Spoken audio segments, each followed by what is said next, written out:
Welcome to springlib.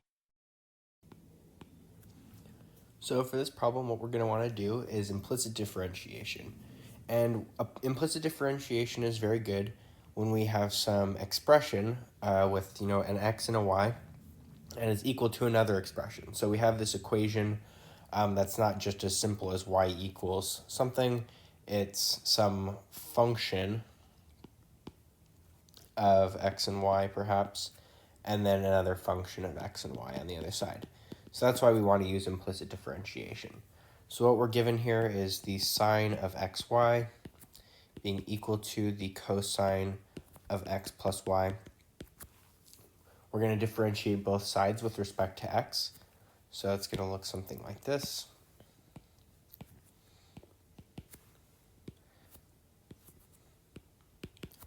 So now when we do this, what we end up getting is we want to do the chain rule. So with the chain rule, we now have that this is the cosine of xy times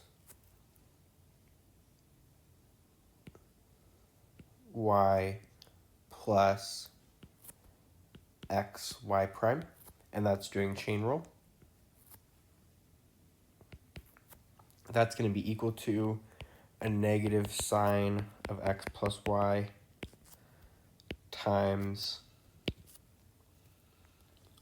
1 plus y prime.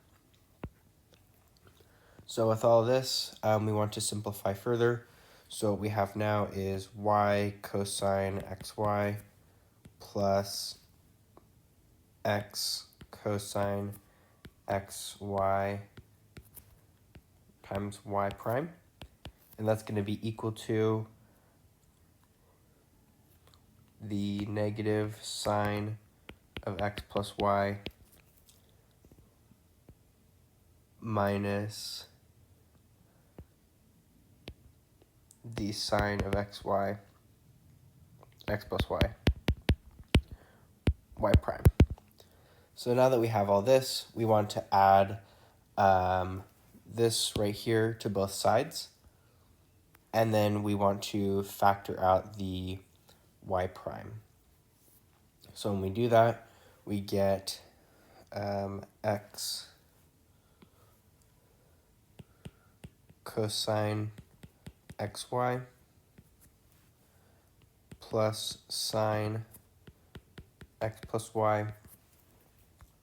We moved this over here, and we moved this over here. So now that we have that, this is going to be all times y prime, and it's equal to a negative sine x plus y minus y cosine xy. And then we just divide the whole thing by this portion right here. So what we end up getting is that y prime is equal to a negative sine x plus y minus y cosine xy all over x cosine xy plus sine x plus y. This will be our final answer for the problem.